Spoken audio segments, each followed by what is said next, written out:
प्रेमाची गोष्ट या मालिकेच्या 14 ऑक्टोबरच्या भागामध्ये सागरच्या मनामध्ये सावनीने नको नको ते सगळं भरवल्यामुळे सागर आता खूपच चिडलेला असतो आणि तो आता राग करत आपल्या रूममध्ये येतो आणि तिथली दारूची बॉटल काढतो. माझी फसवणूक होते, माझी फसवणूक होते, माझ्यासोबत असं होतंय, माझ्यासोबत तसं होतंय असं म्हणत तिथली दारूची बॉटल काढून घटाघटा सगळी दारू तो आता पिऊन टाकतो आणि आता त्या दारूच्या नशेत तो पूर्णपणे अधीन होतो आणि तिकडेच असलेल्या सोफ्याच्या बाजूला बसतो आणि पूर्णपणे आडवा होतो. त्या मनामध्ये फक्त आणि फक्त त्याला सावनीने जसं फसवले तसंच मुक्ता फसवती आहे आणि हे त्याला काही केल्यास सहनच होत नसतं.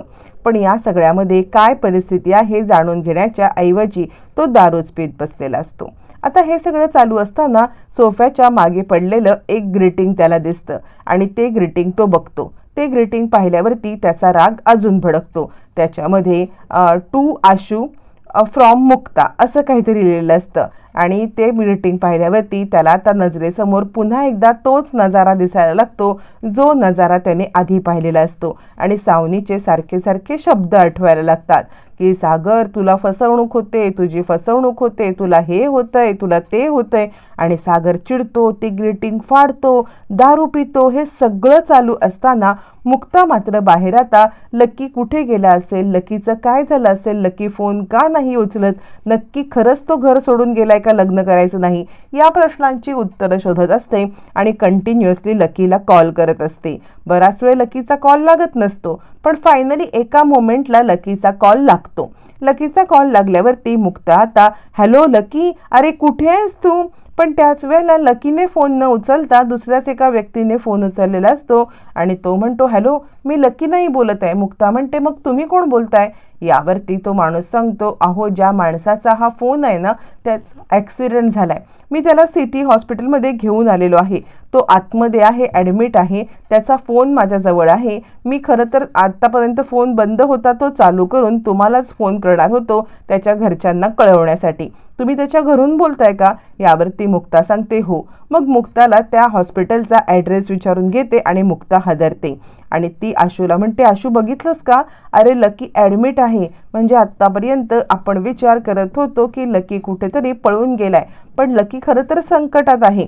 आपल्याला सगळ्यांना घरच्यांना सांगायला पाहिजे आणि त्यानंतर मग आपण हॉस्पिटलला जाऊया. आशू म्हणतो आत्ताच घरामध्ये इतका मोठा गोंधळ झालाय त्यामुळे घरच्यांना काही सांगूया नको. आपण एक काम करूया, तू फक्त सागरला सांग, मग आपण सागरला घेऊन तिकडे निघून जाऊया. मग लकी कसं आहे, लकीची अवस्था कशी आहे ते बघून आपण घरच्यांना सांगूया. असं म्हटल्यावर ती मुक्ता म्हणते तुझं म्हणणं बरोबर आहे, मी सागरला पटकन सांगून येते. असं म्हणत मुक्ता धावत पळत आतमध्ये सागरला भेटायला येते. पाहते तर काय, दारूच्या नशेमध्ये सागर पूर्णपणे उद्ध्वस्त होऊन पडलेला असतो. मुक्ता म्हणते सागर तुम्हाला आत्ताच दारू प्यायची होती का? सागर काय आहे हे सगळं? का तुम्ही आयत्या वेळेला हे असं करून बसल्यात? तिकडे हॉस्पिटलमध्ये लकीची तब्येत बिघडले, तुमची गरज आहे मला. सागर उठा, या क्षणाला मला सगळ्यात जास्त तुमची गरज आहे. सागर उठा, सागर उठा असं म्हणत बिचारी मुक्ता सागरला उठवण्याचा प्रयत्न करत असते पण सागर काही उठायला तयार नसतो. मग मात्र या सगळ्यामध्ये इकडे आता सावनी असते आणि ती सावनी या सगळ्यामध्ये हे पाहते. सावनी हे सगळं पाहते आणि ती विचार करते वा वा वा, म्हणजे या सगळ्यामध्ये आता जसं मला हवं आहे तशाच गोष्टी घडत आहेत. हे सगळं बरोबर अचूक असंच घडत आहे आणि त्यामुळे सावनीला खूप खूप आनंद होत असतो. मग मुक्ता विचार करते आत्ता जर का सागरला उठवण्यामध्ये माझा वेळ वाया गेला तर तिकडे लकीसाठी पोहोचायला उशीर होईल आणि मला ताबडतोब लकीसाठी तिकडे पोहोचायलाच पाहिजे. असं म्हणत ताबडतोब मुक्ता आता धावत पळत तिकडे आता लकीला पाहण्यासाठी निघते. तोपर्यंत इकडे आता सावनी हे सगळं पाहते, सागरच्या इकडे येते, दारूची बॉटल उचलते आणि वा सागर वा, हे जे सगळं काही चाललंय ना अगदी उत्तम चाललंय. म्हणजे मी न ठरवता मला जशा गोष्टी हव्यात तशा गोष्टी घडतायत. किती कौतुक करावं तेवढं थोडं आहे तुझं आणि तुझ्या बायकोचं. असं म्हणत ती आता या सगळ्यामध्ये खूप खुश असते आणि अजून कशी आग लावू याचाच विचार करत असते. सागर मात्र नशेमध्ये पूर्णपणे बेशुद्ध असतो. मुक्ता आपल्याला उठवत होती, मुक्ता काहीतरी बोलत होती, हे काही सागरला कळतच नाही किंवा हे त्याला काही आठवतच नाही. तोपर्यंत धावत पळत आता इकडे मुक्ता आणि आता आशय हॉस्पिटलला येतात. हॉस्पिटलला आल्यावरती मुक्ता सांगते, लकी कोळी मी त्यांच्या घरून आलेली आहे, ते कोणत्या वॉर्डमध्ये आहेत, त्यांचा ॲक्सिडेंट झालाय ना, मला फोन आला होता. मग मात्र रिसेप्शनवरून त्याचा वॉर्ड कळाल्यावरती, त्याचे डॉक्टर कळाल्यावरती मुक्ता आणि आशय डॉक्टरांसोबत बोलून घेतात. त्यावेळेला डॉक्टर सांगायला लागतात की लकीचा ॲक्सिडेंट झाल्यावर त्याला इकडे आणलंय, त्याच्यावरती फार काही लागलेलं नाही आहे, मेजर असं काही नाही आहे, पण या सगळ्यामध्ये त्याला थोडीफार दुखापत झाले, पण तुम्ही त्याला घरी घेऊन जाऊ शकता, कारण या सगळ्यामध्ये आता तो फिट आहे, फक्त घरी गेल्यावरती त्याची काळजी घ्या. असं म्हणत आता डॉक्टरांनी जे काही सांगितले ते सगळं मुक्ता ऐकते आणि ती आता आशूला सांगते की आपण लकीला घेऊन घरी जाऊया. असं म्हटल्यावरती आशय म्हणतो ठीक आहे. इकडे तोपर्यंत सागर म्हणजे रात्रभर तो दारूच्या नशेत असतो. दारूच्या नशेत रात्रभर असलेला सागर आता उठतो. सागर उठल्यावरती मग तो आता इकडे तिकडे पाहतो, काय घडलंय, म्हणजे मुक्ता कुठे आहेत. त्याला आता साधारण मुक्ताची आठवण यायला लागते. काल रात्री नशेमध्ये मी मुक्ताला असं काही बरळलो का की त्याच्यामुळे त्या घर सोडून निघून गेल्या, काय घडलंय नक्की. नाही, मी मुक्तासोबत जरा जास्तच हार्श वागलो, काहीतरी माझं सुद्धा चुकतंय. काय चुकतंय, मला या सगळ्यामध्ये मुक्ताशी बोललं पाहिजे, मुक्ताची माफी मागितली पाहिजे. असं म्हणत सागर ताडकन उठतो आणि मुक्ता असं म्हणत मुक्ताला शोधायला लागतो. माझ्याकडून काहीतरी मोठी चूक झाली, दारूच्या नशेमध्ये मी काहीतरी चुकीचं बोललोय असा तो विचार करत असतो आणि फायनली तो बाहेर येतो. मुक्ता त्याच वेळेला सावनी तिकडे येते आणि काय सागर, ही घे कॉफी घे आणि शांत हो बरं, अजून तुला काही हवे का, असं म्हणत ती सागरला आता काही हवं नको हे पाहायला लागते. त्यावरती सागर म्हणतो, मुक्ता हवे मला, देऊ शकतेस. यावरती आता मात्र सावनी म्हणते, नाही मुक्ताला मी काही देऊ शकत नाहीये, कारण कसं आहे ना, तुझी मुक्ता कुठे गेले हे तुलाच माहिती असलं पाहिजे. सगळ्यात एक महत्त्वाची गोष्ट तू लक्षात ठेव, या सगळ्यामध्ये मुक्ता गेले ती म्हणजे आशयसोबत मुक्ता गेलेली आहे. रात्रभर ती आशयसोबत बाहेर आहे. यावरती चिडलेला सागर म्हणतो, खबरदार सावनी, माझ्या मुक्तावरती हे असे काही घाणेरडे आरोप केलेस तर गाठ माझ्याशी आहे. असं म्हणत सागर आता सावनीवरती चिडतो. सावनीवरती चिडल्यावरती आता मात्र सावनी म्हणते, सागर अरे मी काही खोटं नाही बोलत आहे, मी जे खरं आहे तेच बोलते. तुला आता समजेल, रात्रभर मुक्ता गायब आहे, इतकंच नाही आशय पण गायब आहे. दोघं जण एकाच्या सोबत जाताना मी पाहिलंय त्यांना. मग त्याच्यावरती तुला विश्वास ठेवायचा असेल तर ठेव, नसेल ठेवायचं तर नको ठेवू. आता सागर थोड्याशा दुविधेपणे पडतो की ही काय बोलती आहे. नाही, पण माझा मुक्तावरती ठाम विश्वास आहे. मुक्ता हे असं काही करणार नाही, या गोष्टीवरती मी ठाम आहे. त्यामुळे सावनीचं कोणतंही बोलणं मी ऐकून घेणार नाही. असा तो आपल्या मुक्तावरती विश्वास ठेवत असताना अचानकपणे सागर आणि आता तिकडे आशय, हे म्हणजे आता इकडे मुक्ता आणि आशय दोघांना बघून सागर चिडतो आणि काय आहे हे सगळं, कुठे होतात तुम्ही, रात्रभर मी तुमची वाट पाहतोय, हे काय चाललंय तुमचं, कुठे गेला होतात तुम्ही आणि याच्यासोबत रात्रभर तुम्ही होतात. यावरती मुक्ता म्हणते, सागर माझं ऐकून तरी घ्या. सागर म्हणतो, काय ऐकून घ्यायचंय, तुमचा नवरा इथे घरामध्ये असताना मित्रासोबत रात्रभर तुम्ही बाहेर राहताय आणि मला सांगताय की मी तुमचं ऐकून घेऊ. मुक्ताला सागरच्या या बोलण्याचं जरा आश्चर्यच वाटतं, म्हणजे असं कसं काय सागर माझ्यासोबत बोलू शकतात. यावरती आशय म्हणतो, ऐका मिस्टर सागर, तुमचा काहीतरी गैरसमज झालाय. या सगळ्यामध्ये तुम्ही आता नीटपणे आमचं म्हणणं ऐकून घ्या, आम्ही काय म्हणतोय ते ऐकून घ्या. यावरती सागर म्हणतो, खबरदार, मला तुमचं काहीही म्हणणं ऐकायचंच नाहीये. एक तर लक्षात ठेवा, मित्र म्हणता, तुम्ही चांगले मित्रमैत्रीण आहात म्हणता आणि रात्रभर एक रात्र पूर्ण एकत्र घालवता, तुम्हाला दोघांनाही लाजा नाही वाटत. असं म्हणत सागर आता आपल्या मनातली गरळ इकडे आशयच्या बद्दलची ओकायला लागतो. आशय म्हणतो, अहो असं काय करताय. यावरती मुक्ता म्हणते, सागर आमच्यामध्ये असं काही नाहीये, तुम्ही असं का विचार करताय आणि तुमच्या मनात हा विचार आला तरी कुठून, असं मुक्ता त्याला बोलायला लागते. यावरती सागर म्हणतो, बरोबर आहे, तुम्ही हेच म्हणणार, आमच्यात असं काही नाही आणि लपवण्याचा प्रयत्न करणार. याच्या आधी सुद्धा माझ्यासोबत असंच घडलेलं आहे. याच्या आधी सुद्धा माझ्यासोबत हा प्रकार झालेला आहे आणि त्यामुळे मला माहिती आहे की आपलं सत्य लपवण्यासाठी लोक काय काय करतात ते. तुम्ही आणि आशय रात्रभर कुठे होतात, काय करत होतात असं म्हणत सागर खूप चिडतो. मुक्ता समजवत असते पण तरी सुद्धा सागर ऐकायला तयार नसतो. आता हा सगळा आरडाओरडा ऐकून इंद्रा, कोमल, स्वाती सगळे बाहेर येतात आणि काय चाललंय तुमचं यावरती मुक्ता सांगते, सागर तुम्ही चुकीचा समज माझ्याबद्दल करून घेतलेला आहे. या सगळ्यामध्ये तुम्ही जे काही बोलताय वागताय या सगळ्याचा काहीही संबंध नाहीये. सागर म्हणतो, बाजूला व्हा, मला तुमच्याशी काहीही बोलायचं नाहीये. आता हे सगळं चालू असताना अचानकपणे दारातून वॉर्ड बॉय लकीला घेऊन येतो आणि सगळाच विषय पलटतो. म्हणजे आतापर्यंत मुक्तावरती आरोप करणारा सागर या सगळ्यामध्ये हतबल होऊन पाहायला लागतो, लकीला काय झालं असं म्हणत सगळेजण लकीभोवती जमा होतात. सगळेजण लकीभोवती जमा झाल्यावरती मुक्ता सांगते, मी तुम्हाला तेच सांगण्याचा प्रयत्न करत होते. काल रात्री मला फोन आला, म्हणजे मी कंटिन्युअस लकीला कॉल करत होते. त्यावेळेला लकीचा कॉल आधी बराच वेळ लागत नव्हता आणि त्यावेळेला अचानकपणे लकीचा कॉल लागला आणि मला समजलं की लकी एका हॉस्पिटलमध्ये ॲडमिट आहे. लकीचा अपघात झालेला आहे. ज्या वेळेला मला समजलं की लकीचा अपघात झालाय, मी आणि आशू डायरेक्ट तिकडे गेलो होतो आणि त्यानंतर लकीवरती व्यवस्थितरित्या ट्रीटमेंट करून आम्ही लकीला इकडे घेऊन आलोय. सागर म्हणतो, लकी काय झालं असं म्हणत सागर आता लकीला आपले गळा भेट घेतो आणि हमसाहुमशी रडायला लागतो. त्यावरती आता सागर म्हणतो, मग मला सांगायला काय झालं होतं. लकी ओरडायला लागतो, दादूच दुखतंय. यावरती सगळेजण खूप पॅनिक होतात. मुक्ता सांगते, काल मी तुमची मदत मागायला आले होते, काल मी तुम्हाला उठवायला आले होते, काल मी तुम्हाला सांगायला सुद्धा आले होते की सागर माझ्यासोबत चला, पण काल तुम्ही दारूच्या नशेत होतात असं म्हणत जे खरा प्रकार आहे तो मुक्ता सांगायला लागते. यावरती आता सागर अधिकच चिडतो, हो बरोबर आहे, मी दारुडा आहे ना, मी दारूच्या नशेत पडलेला होतो.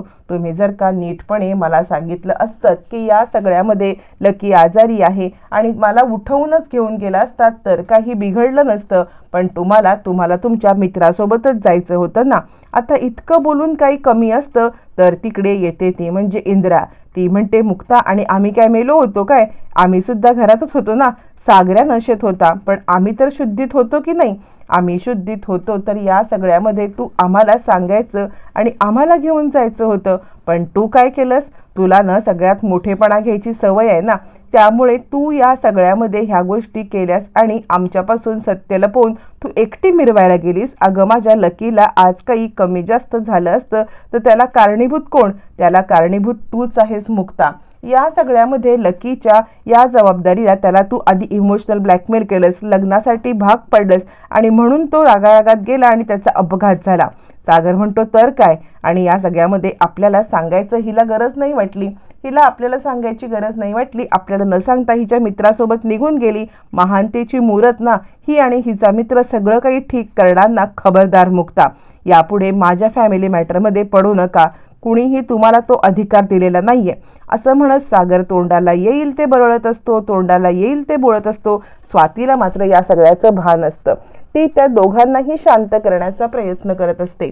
दोघांनाही तुम्ही शांत व्हा असं म्हणत असते, पण कुणीही ऐकायला तयार नसतं, कुणीही शांत व्हायला तयार नसतं. मुक्ता बिचारी या सगळ्यामध्ये काय माझं चुकलं, मी काय करायला गेले आणि काय गोष्टी होऊन बसल्या याचाच विचार करत असते. मग मात्र सागर लकीला घेऊन आता आतमध्ये निघतो. सागर लकीला घेऊन आतमध्ये निघतो त्यावेळेला मुक्ता सुद्धा आत यायला निघते. तर आता सागर म्हणतो, खबरदार, तुम्ही आतमध्ये येण्याची काही गरज नाहीये. इकडे माझ्या भावाला सांभाळायला मी आणि आजी, माझी फॅमिली, आम्ही सगळेजण समर्थ आहोत. या सगळ्यामध्ये तुम्ही मध्ये करण्याची काहीच गरज नाहीये असं म्हणत इकडे सागरने मुक्ताला रूममध्ये येण्यासाठी पण मनाई केलेली असते. त्यावरती आता इकडे आशय मागे, मध्ये सावनी आणि पुढे आता मुक्ता अशी उभी असताना सावनी सुद्धा मुक्ताला धक्का देऊन तिकडे आतमध्ये एंटर करते. म्हणजे तुला आतमध्ये एंट्री नाही पण मला मात्र आतमध्ये एंट्री आहे असं हक्काने सांगते आणि ती आतमध्ये एंट्री करते. आता मात्र मुक्ता घाबरते. मुक्ता विचार करते की काय हा सगळा तमाशा आशयच्या समोर झाला. मुक्ताला खूप वाईट वाटतं. आणि ती आशयकडे येते. आशय म्हणतो मी निघतो मुक्ता, जो काही प्रकार घडला ना त्यामुळे तू स्वतःला त्रास करून घेऊ नको. मुक्ता म्हणते सॉरी आशय, म्हणजे तुझा असा हा अपमान झाला ना, हा अपमान मला बिलकुल आवडला नाही. या सगळ्यामध्ये तुझ्यासोबत जे काही सागर वागले ना ते मला बिलकुल पटलं नाही. त्यावरती आशय आता म्हणायला लागतो अगं नाही मुक्ता, तू माझं नको विचार करूस, मला सागरचं वागणंच काही कळलं नाही. यावरती मुक्ता म्हणते माझा सुद्धा हाच प्रकार आहे, मला सुद्धा सागर काय वागलं ते कळलं नाही, पण त्याच्यापेक्षा जास्त तुझा अपमान झाला ना हे मला आवडलं नाही. त्याने तुझा जो काही अपमान केला हा अपमान मला काही पटलेला नाहीये. पण मी सांगू का, सागरचं काहीतरी मिसअंडरस्टँडिंग झालंय. या सगळ्यामध्ये सागर असे नाही आहेत आणि माझ्यावरती तर त्यांचा पूर्ण विश्वास आहे रे, मग ते असं का वागले मला आता काहीच कळत नाहीये. यावरती आशय म्हणतो मी निघतोच. मुक्ता म्हणते नाही तू थांब, मी तुला निर्दोष केल्याशिवाय कुठेही जाऊ देणार नाही. यावरती आशय म्हणतो मी थांबायला तयार आहे, पण मी इकडे थांबल्याने तुझे कॉम्प्लिकेशन्स खूप वाढतील आणि त्यामुळे मी इकडे नाही थांबत, मी इथून निघतो. असं म्हणत आशय सांगतो की नंतर मी पुन्हा येईन, जेव्हा तुला गरज लागेल तेव्हा येईन. मला निर्दोष सिद्ध करण्यापेक्षा तुझ्यावरती झालेला आरोप मला नाही आवडलाय. असं म्हणत आशय आता मुक्ताला सपोर्ट करतो. मुक्ता त्याला विश्वास देते की तू आत्ता निघ, पण मी तुला निर्दोष सिद्ध करेन. आणि आशय निघून गेल्यावरती मुक्ता पूर्णपणे कोलमडून जाते. म्हणजे ज्या सागरचा आपल्यावरती इतका विश्वास होता, जो सागर आपल्यावरती ठामपणे विश्वास ठेवत होता, त्याच सागरचा आपल्यावरचा विश्वास उडावा. इकडे आता इंद्रा रडत असते आणि ती लकीची अवस्था बघून म्हणत असते ही सगळी अवस्था मुक्तामुळेच झाली. आता इंद्रा तर येडछापच असते, पण सागर सुद्धा या सगळ्यामध्ये मुक्ताच्या विरोधात असतो. तोपर्यंत इकडे आता इंद्रा सांगत असते सागऱ्या, ह्या लकीची अवस्था त्याला आपण लग्नाला फोर्स केला म्हणूनच झाली. लकी काहीच बोलत नसतो आणि मी बाहेर गेलो त्यावेळेला माझा अपघात झाला असं म्हणायला लागते. तोपर्यंत इंद्रा म्हणते बाद झालं, आता तुला कोणीही ब्लॅकमेल करून काहीही करू शकणार नाही, कारण तुझी ही मम्मी तुझ्या पाठीशी ठामपणे उभी आहे. ती तुला कोणालाही ब्लॅकमेल करू देणार नाही. माझा तुझ्यावरती ठाम विश्वास आहे, तू काळजी करू नकोस. तोपर्यंत मुक्ता रूममध्ये येते आणि लकी असं म्हणायला लागते. तर इंद्रा म्हणते लांब हो माझ्या पोरापासून, तू माझ्या पोराला जर का या सगळ्यामध्ये भरीस पाडलं नसतंस लग्नाला, तर तो रागाच्या भरात घर सोडून निघून गेला नसता. तो रागाच्या भरात घर सोडून निघून गेला नसता तर त्याचा हा अपघात झाला नसता. हे सगळं तुझ्यामुळे घडलंय, त्यामुळे माझ्या मुलाचा आता पाठलाग सोड. लकी तू घाबरू नकोस, कोणाच्याही बोलण्यात येऊ नकोस. ही आई तुझ्या पाठीशी खंबीर उभा आहे. तुला जो निर्णय घ्यायचा तोच निर्णय घे, तुला जे वाटतं तेच कर. असं म्हणत इंद्रा लकीच्या चुकीच्या कामामध्ये, त्याच्या खोट्या कामामध्ये अगदी पाय रोवून त्याच्या पाठीशी उभी असते. आणि बिचारी मुक्ताची बाजू खरी असली तरी सागर, इंद्रा सगळेच जण तिच्या विरोधात जात आता सावनीच्या जाळ्यामध्ये अडकत तिच्या विरोधातच आता सगळेजण उभे असतात. बिचारी मुक्ता खरं करते, पण तरी सुद्धा तिच्या कपाळी मात्र खोटं आलेलं असतं. आता या सगळ्यामध्ये मुक्ता विचार करते मला सागरसोबत बोललेच पाहिजे.